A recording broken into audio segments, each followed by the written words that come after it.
John Lubbock once wrote, "Happiness is a condition of the mind and not a result of circumstances." And I think that what John was trying to say in this quote was that happiness can be a choice for many of us. And I believe this to be true. It's been reinforced so many times throughout my life, but I feel like our words that lead into the paragraphs that are the stories, whether we look at them positively or negatively, have huge implications on how we construct our history, how we react and act in the present, and also how we predict the future. Researchers say it's about 50-50 nature-nurture when it comes to traits like optimism and resiliency and hopefulness, kind of all those traits that make up the greater constellation of happiness. And those traits, even though there's 50% of them that could be genetically predisposed, we have 50% that can be trained. That's a big number that can be trained in our brain. So my mom would say that I was optimistic as a child. I would go in my crib and I would peek over the crib waiting and smiling, and I wouldn't cry, just wait for someone to rescue me. And so my mom would come in and I'd be ready for her to pick me up, and she wouldn't know how long I'd been there with this big smile on my face waiting for her. And she also described this other story when I was 3 where I got captured by the police. I say captured because it's kind of a romantic thought, but I was lost and they picked me up and brought me to the police station. And my mom said that she got there and I didn't want to leave because I was drunk on ice cream and it was just the best experience ever. I just wanted to stay in the police station forever. So, one of the things that's telling about that is that my mom shared this story back with me, and now as a parent I thought, why were you not freaked out that I was at the police station and you had to come and pick me up? I would be terrified. And she said, that's just how you were, and you found your way around, and we found you. And I realized my mom is very optimistic too. She likes to silver line stories as well. So I think that's a big part of our narrative is the stories that we also accept and reject from other people in our life too. So everyone has a story that is their aha moment, as Oprah has famously coined, or their crucible or their pivotal point in their life where something really changes them. Well, I have that story, and I'm going to share it with you today. My story starts in Northern California. I moved there when I was 2003. I was living there with my husband and our 2-year-old boy Wyatt. And it was a beautiful sunny day. I was touring people around. One of the things that we were forced to do constantly when people visited was have to take them to Napa or Carmel. It was very tough for us to have to do that. So we would take them around and tour them. And then on this particular day, I was touring my friend, and I got a call from Jim's mom, my husband's mom. And I looked down and I realized that on my phone that I had all these missed calls. And I saw Connie. I answered the phone and she said, "Jen, you have to turn around and go back to San Jose because Jim has been rushed to the hospital." And for a woman to be married to a pro athlete, so we had moved there in 2003 because Jim was a pro lacrosse player.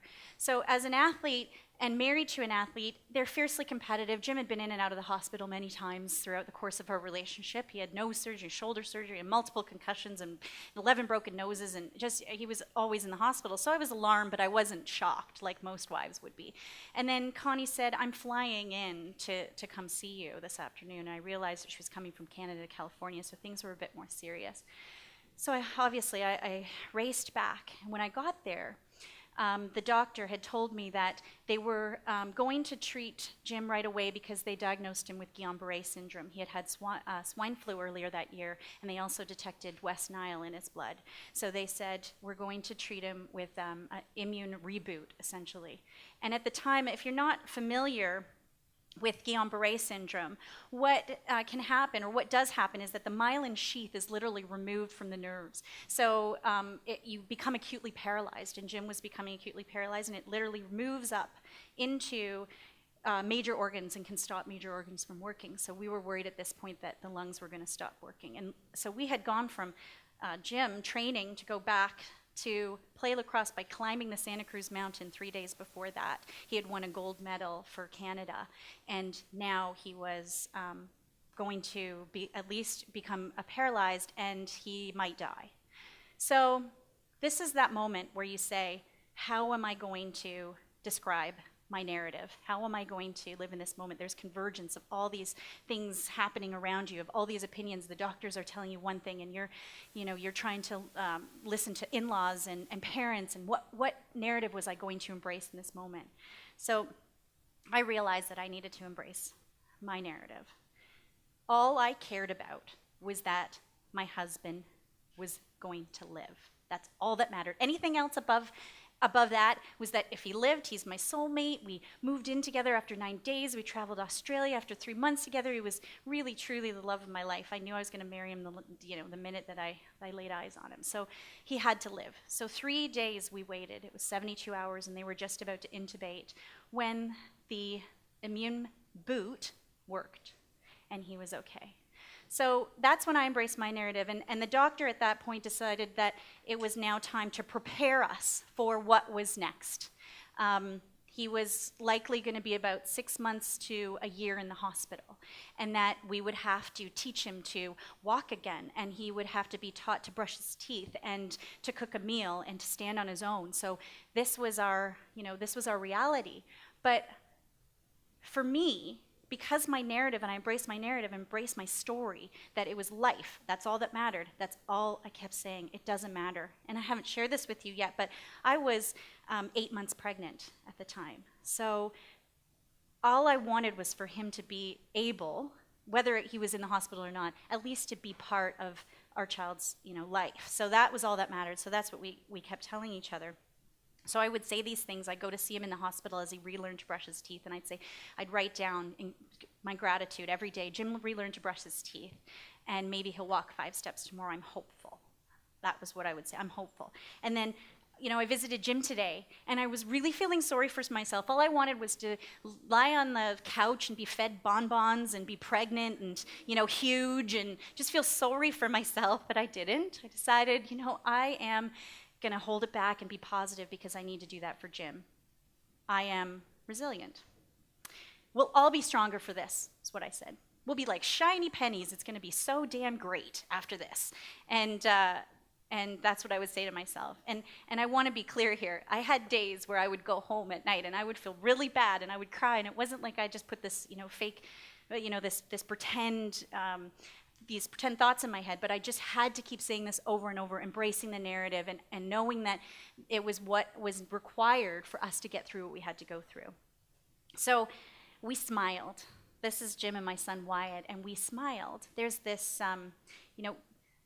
the cool part about smiling is that you have to force yourself to do it sometimes. You have to just smile in the moment. And we had a 2-year-old boy that required us to smile. He needed to know that it was safe and things were okay. And sometimes you just have to force yourself as a parent to do that. So we would smile.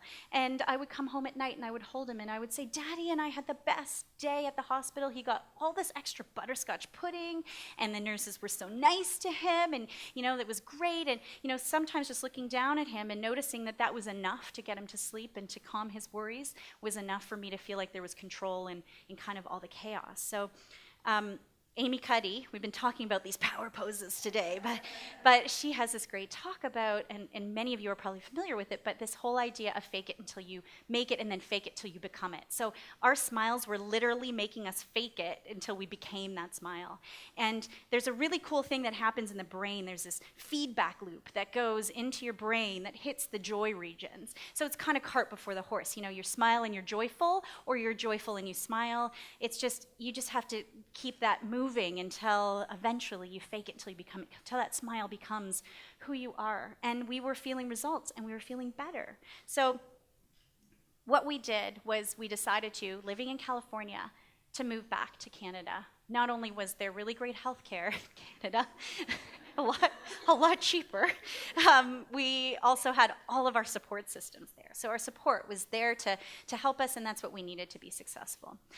Jim went back to school to get his PhD in psychology and to understand what was happening. Why was it that when we smiled, we got that extra hour from the physiotherapist? And why did we have that, extra help from the doctor that gave us more support so that we could be successful? And you know what, when they said to Jim that it was going to take a year before he would maybe get out of the hospital and in a wheelchair, he walked out of that hospital after 6 weeks. And he was able to be there for the birth of our child and hold that baby in his arms. So there was something about his determination and our smiling and something really beautiful that happened that led this this opportunity for us that I don't think we would have had if we weren't positive in that experience. So we started to practice on our kids. We call them our kind of our psychological experiments, and we're not really sure what's going to happen to them. They'll be on the couch probably at 25, but for right now, it seems to be going okay.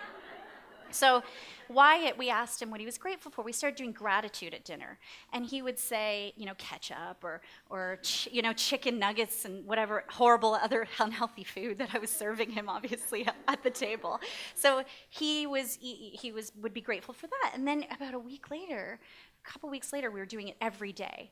And he started to say things like, oh, this kid that hugged me at school, and I was special me today. And then I also got to be asked to play with my cousin playing soccer, and it was so cool. And he's going on and on and on. And Terry Fox, because he cares about cancer and curing cancer. And he just had all these things that he rhymed off. And we realized as we were learning kind of the psychological science part of it is that he was becoming more fluent in gratitude. So like a language, he was actually not just being neutral to the things that were happening. Things weren't just passing him by in the day, or things weren't actually being negative. So even further, worse than that, they weren't negative, but he was actually cataloging things that were positive. So he was looking for them because he knew he had to report back to us at dinner time.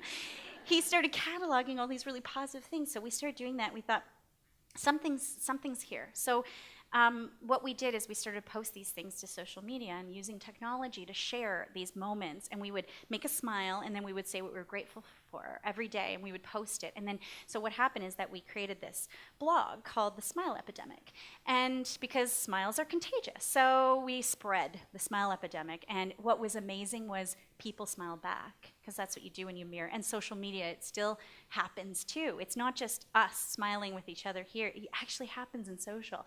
And so what we had 140 countries mapped out across the globe, 1,000 cities of people where they were participating, thousands of people participating and saying, we're rooting for you. We think things are wonderful here too. I want to share my gratitude with you. And some of the things were amazing, like no more chemo. And people were sharing very, very beautiful things with us. Like the one 9-year-old child said, had a post that said, overcoming cancer. So there's the most amazing things that happen in these environments where it's fun too. I mean, it's sharks and, silly stuff. And we took it into the workplace, and people started getting together at work, and you'd see, a developer writing teddy bears, and, you'd have all different kinds of really bacon. Bacon, I have to tell you, the funniest thing about bacon is that it's up there with friends and family. Bacon. It's so weird, but bacon is just, everyone loves bacon. So we got a lot of that, and what's been so powerful is from the technology, we've been able to pull a lot of this, data from people and be able to actually understand what makes people happy, what is resonant with people. And when we created this technology to bring it into the workplace, we're able to try to think, making work and making life better for people in the workplace. So what we're trying to do with the technology by reinforcing it and creating these kind of neural desire paths in the brain that are no longer focused on the negative but focused on the positive, we're trying to turn the trait of happiness into a state of happiness. So instead of just feeling like we can be happy in moments, we're actually trying to make it so that our fundamental way of living through life is happy, and that bad stuff is still going to happen, and we're still going to have down days, and we're still going to have those moments like I had with my husband where he almost died, but we got through it, and it's because we have worked out that psychological muscle, and that is to train our brain to be more optimistic. So I'm going to leave you with this. Take a chance. Take a risk. Be the elephant. I want you to go back and catalog every single day when you have a chance. Think about it, tweet it, post it to Facebook, write it down, take a photo, share it to Instagram, but spend the next 30 days just doing this activity of retraining your brain, creating a desire path of positivity in your brain, and see what happens. See what happens if you notice a difference. I'm sure all of you are already very positive people. You're already here. You care about learning, but just try this activity. And I want to say thank you so much for allowing me to be part of your narrative today. I am so grateful for all of you. Thank you very much.